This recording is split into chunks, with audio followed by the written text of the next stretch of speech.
जय हिंद सभी को। आज का जो हमारा टॉपिक है उस टॉपिक का नाम है हृदय।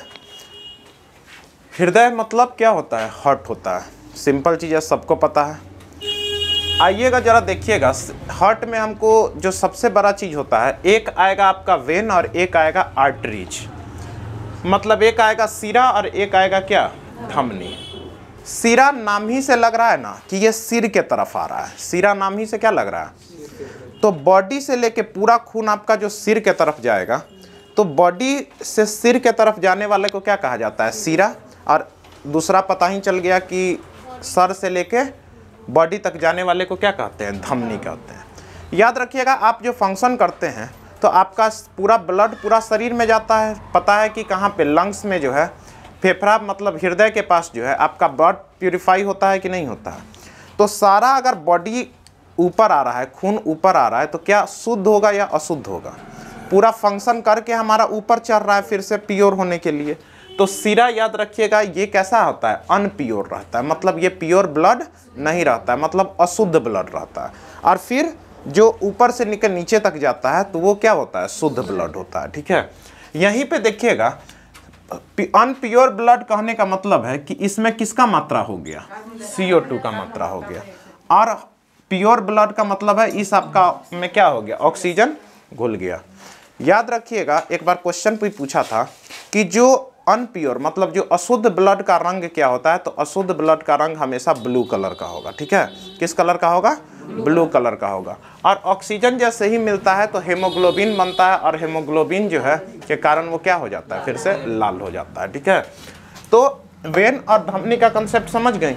सिरा मतलब जो सिर के तरफ आए, मतलब बॉडी से हार्ट के तरफ आए, वही क्या होता है? सिरा।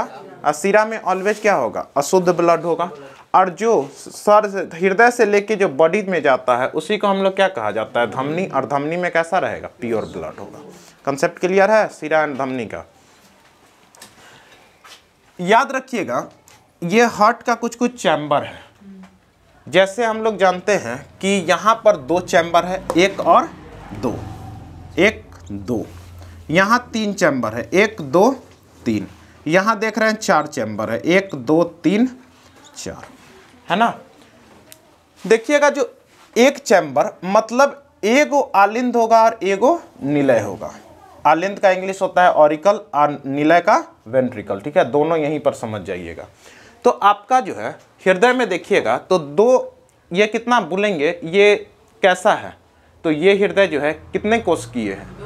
2 कोशिकीय है। ये 3 है और ये कितना है? 4 है। तो इसमें जो है पूछेगा कि मछली में, ठीक है, कितना चैम्बर होता है? तो मछली में 2 चैम्बर होता है, 1 और 2। इसी तरह पूछेंगे उभयचर या सरीसृप में कितना चैम्बर होते हैं? तो उभयचर और सरीसृप में 3 चैम्बर होते हैं। और पूछेंगे मनुष्य, या फिर मनुष्य किस वर्ग में आता है? स्तनधारी वर्ग में पूछेंगे तो कितना चैम्बर है? 4 चैम्बर है। कंप्लीट है। तो मछली में यहीं से 2 चैम्बर, उभयचर या सरीसृप में, उभयचर और सरीसृप समझ रहे हैं ना, जो ससरने वाला जीव है। ठीक है, तो वो सब चीज में कितना होता है? 3।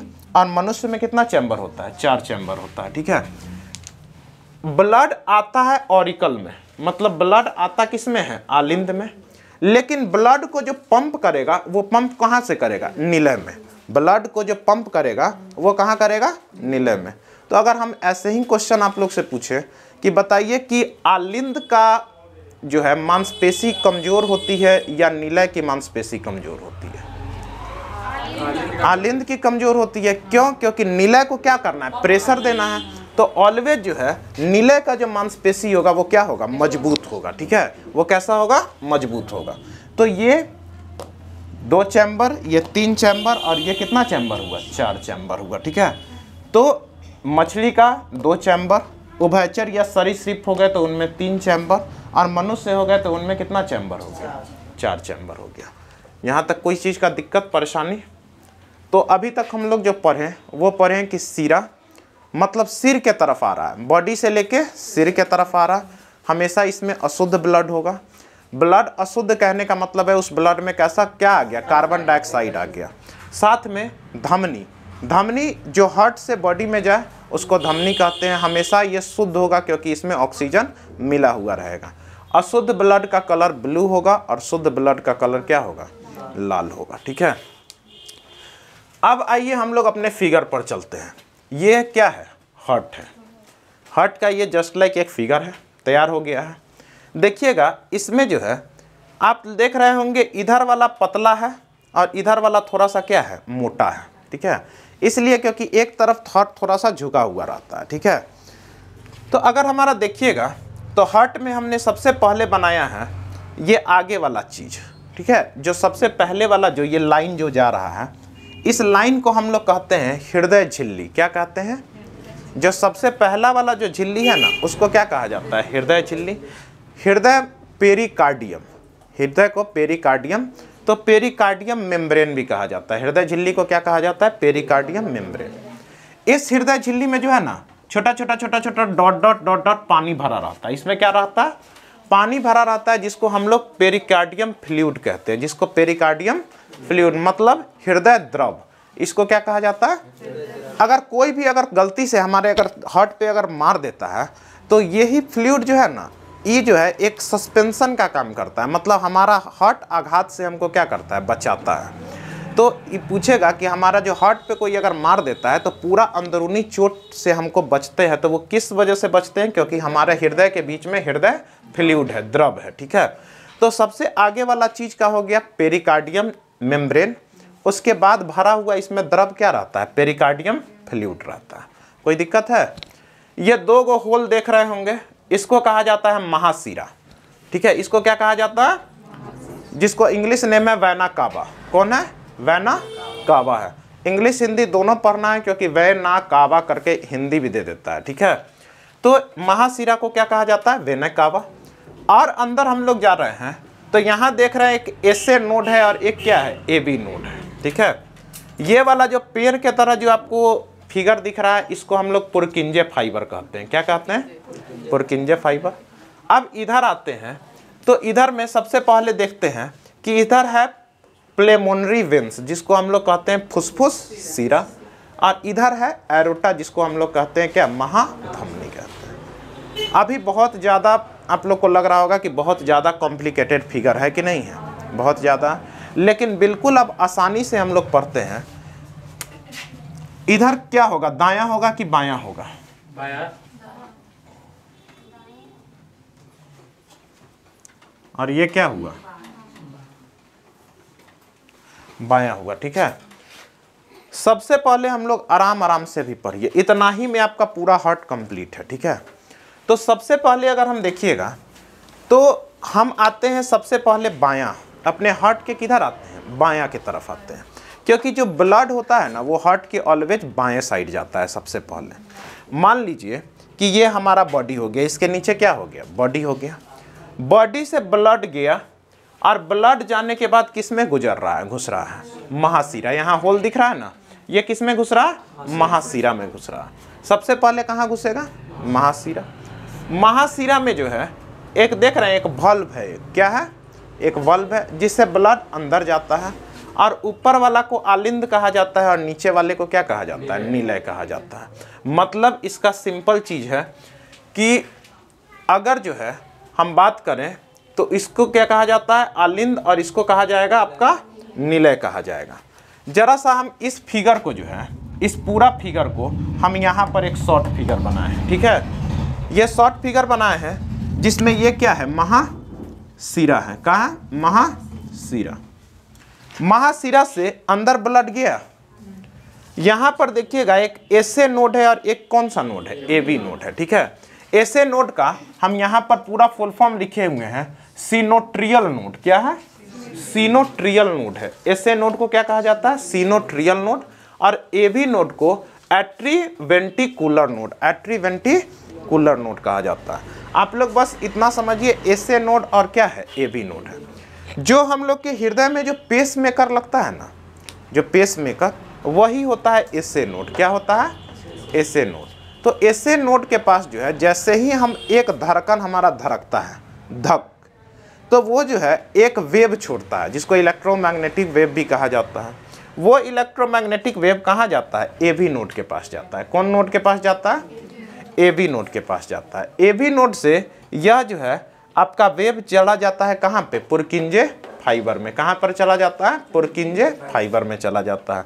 ये जो फिगर है ये क्या है, पुरकिंजे फाइबर, पुरकिंजे फाइबर में चला गया।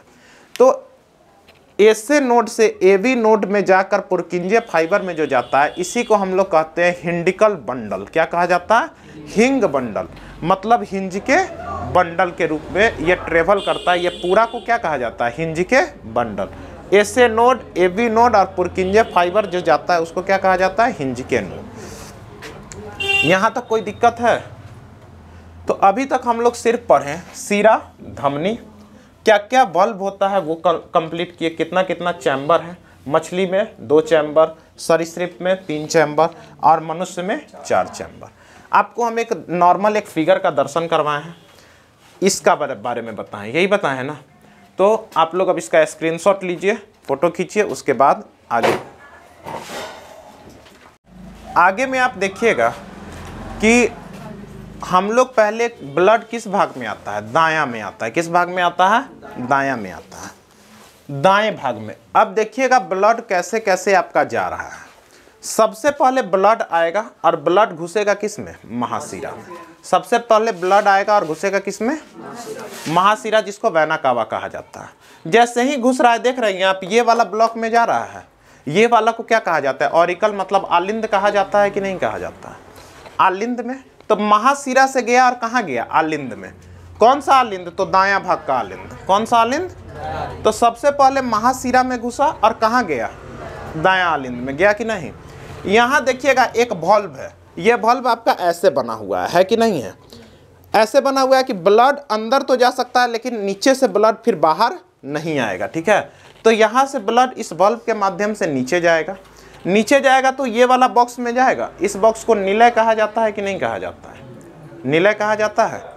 तो सबसे पहले महाशिरा से घुसा, आलिंद में गया, वॉल्व के माध्यम से कहाँ गया, निलय में गया।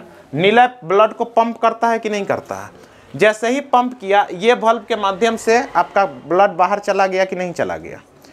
पहले महाशिरा में इन किया, आलिंद में गया, वॉल्व के माध्यम से निलय में गया और निलय जो है फिर से पंप किया और पल्मोनरी आर्टरीज से क्या हो गया, बाहर हो गया, ठीक है। मतलब फुसफुस धमनी से क्या हो गया, बाहर हो गया। फिर से एक बार आइए, सबसे पहले महाशिरा में इन किया, महाशिरा में जाने के बाद आलिंद में गया। आलिंद में कौन सा, तो दायां है, तो दायां आलिंद, दायां आलिंद में गया। दायां आलिंद के बाद ये जो वॉल्व है, इस वॉल्व का नाम है ट्राइकॉस्पिड वॉल्व। क्या है, ट्राइकॉस्पिड वॉल्व। नामे से लग रहा है ट्राई मतलब 3, तो त्रिवेलनी कपाट क्या बोला जाता है।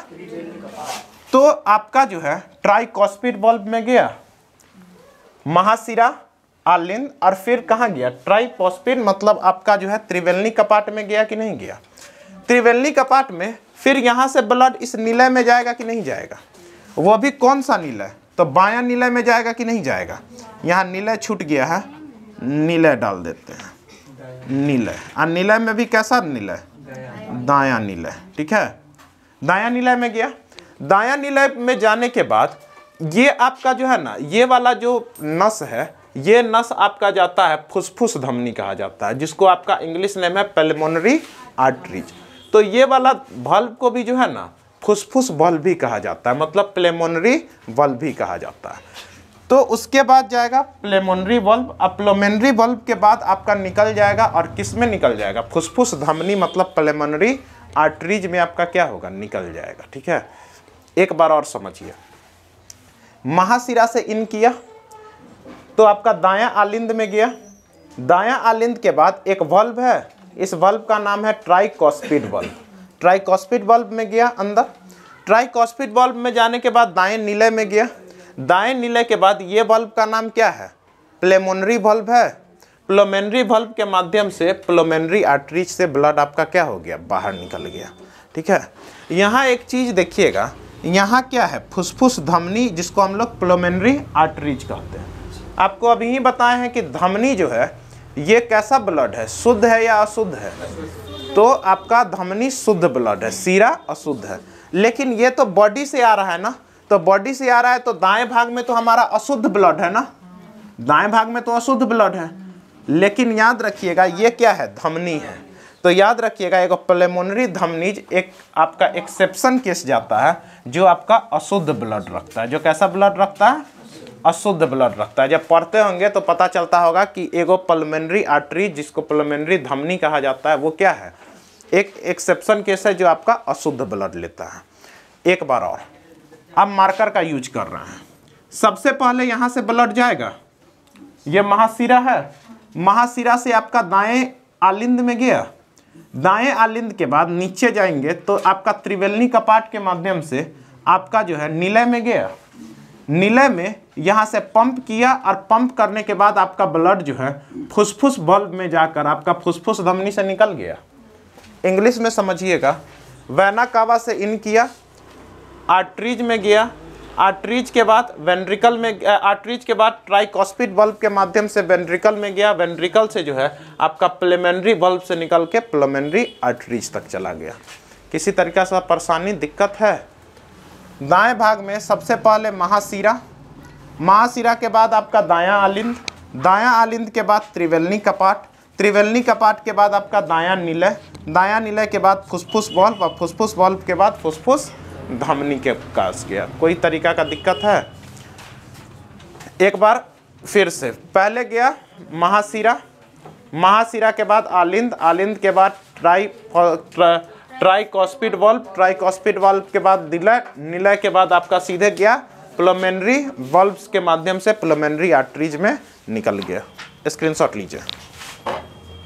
हमारा ब्लड जो है अब दाएं भाग से ब्लड हमारा क्रॉस हो गया था, दाएं भाग में एक बार और देखिएगा, महाशिरा से आलिंद में गया, आलिंद के बाद फिर से बल्ब के माध्यम से, वो बल्ब ट्राइकॉस्पिड बल्ब के माध्यम से निलय में गया, निलय में से आपका जो है आपका जंप किया और बम्प करने के बाद जो है फुसफुस धमनी से आपका क्या हो गया? बाहर निकल गया।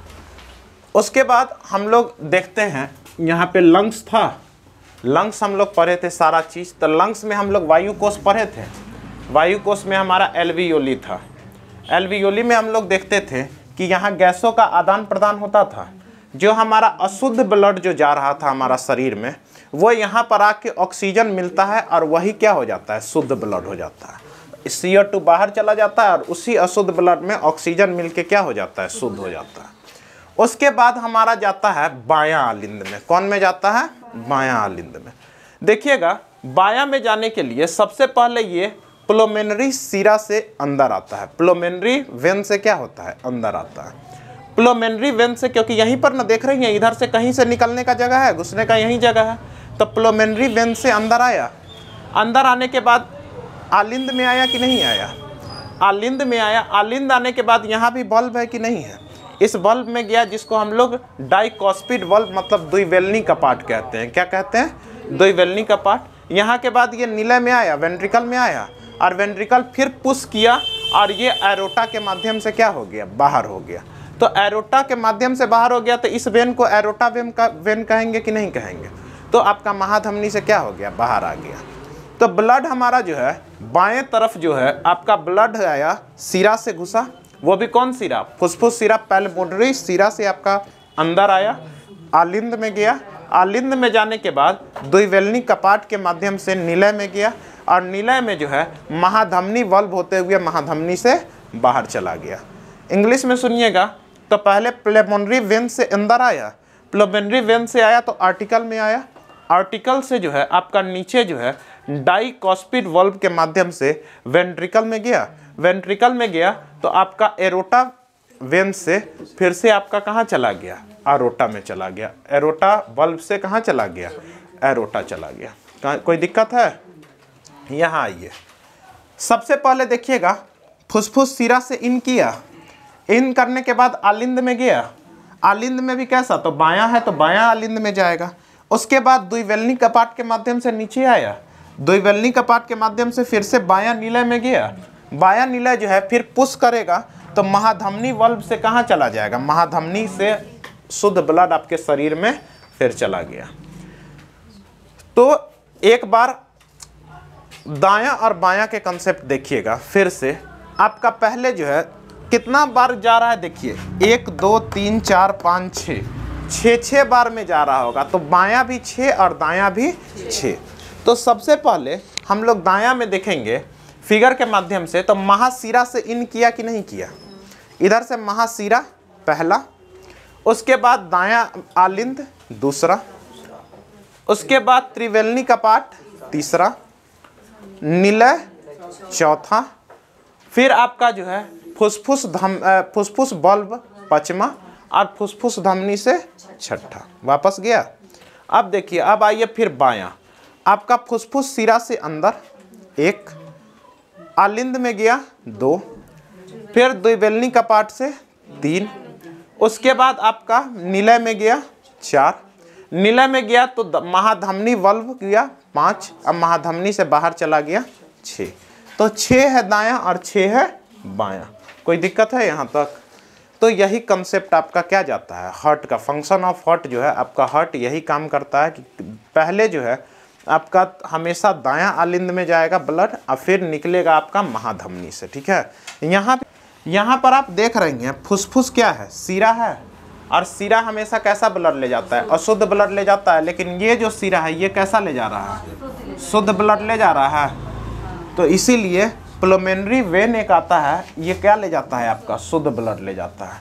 ठीक है, तो यहीं से पहले हम लोग देखेंगे कि सबसे पहले आया फुसफुस सिरा से आया, आलिंद में आया, आलिंद के बाद फिर द्विवेलनी कपाट में गया, द्विवेलनी कपाट से आपका जो है निलय में गया, निलय से हम देख रहे हैं कि आपका फिर वॉल्व के माध्यम से कहाँ निकल गया, महाधमनी में निकल गया। कहाँ निकल गया, महाधमनी में निकल गया।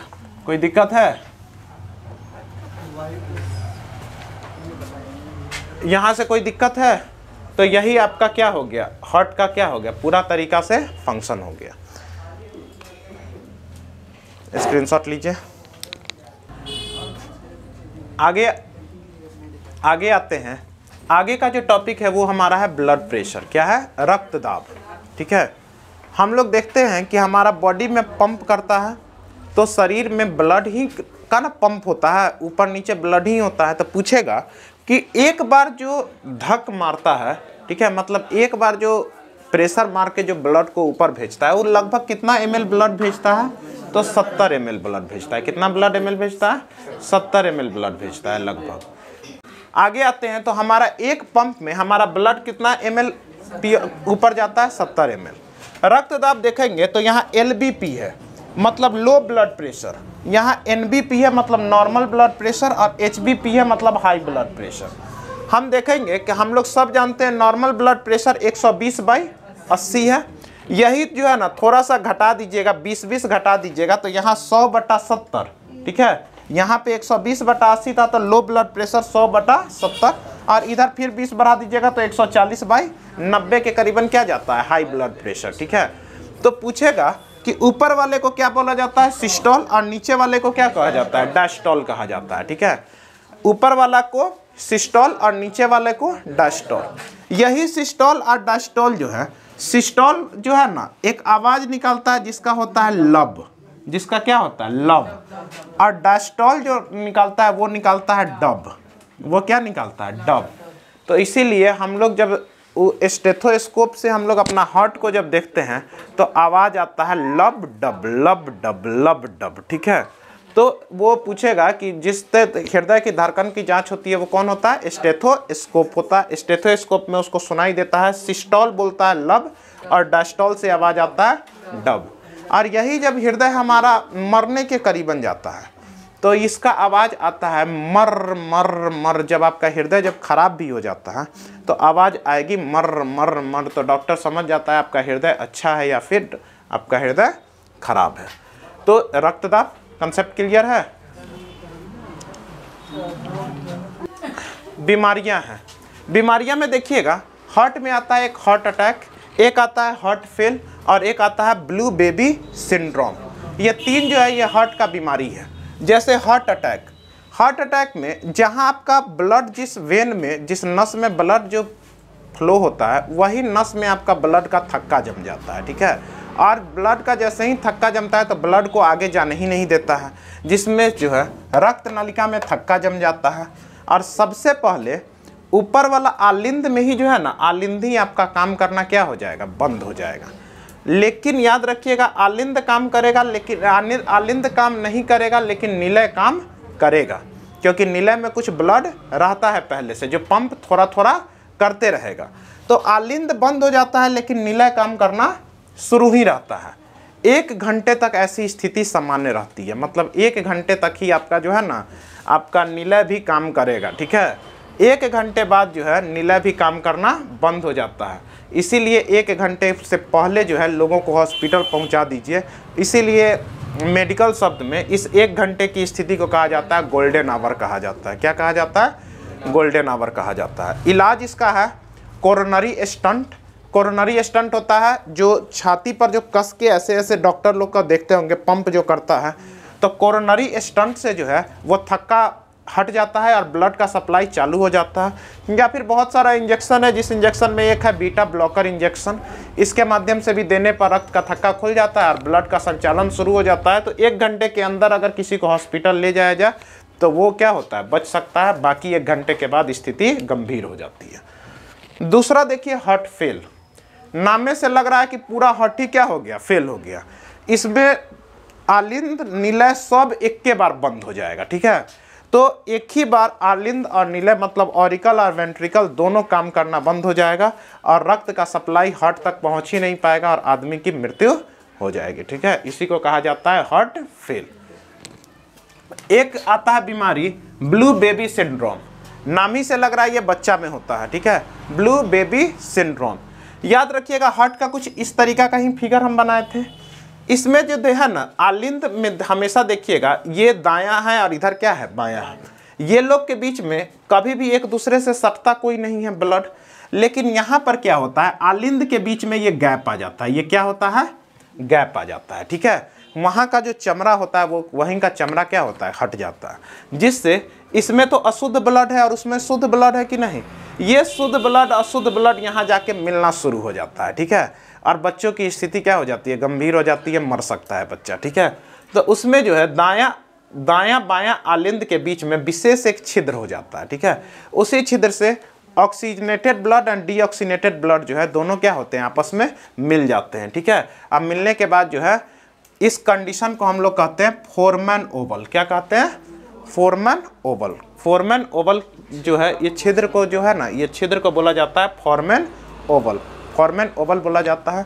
इस कंडीशन में कोई जगह का मांस काट के और यहाँ पर डॉक्टर क्या करता है, सर्जरी कर देता है, जिससे बच्चों की क्या होती है, जान बच जाती है। पूछता है कि ये ब्लू बेबी सिंड्रोम का जो घटना होता है ये क्यों होता है, तो जल में नाइट्रेट के प्रदूषण के कारण मम्मी जैसे ही उसकी लेती है बच्चों में उसका ऑटोमेटिक क्या होता है, प्रभाव पड़ जाता है। बहुत सारे बच्चा को होता है हॉस्पिटल में, तो इसी का नाम है ब्लू बेबी सिंड्रोम। तो ब्लू बेबी सिंड्रोम में कोई दिक्कत, हार्ट अटैक और हार्ट फेल में कोई दिक्कत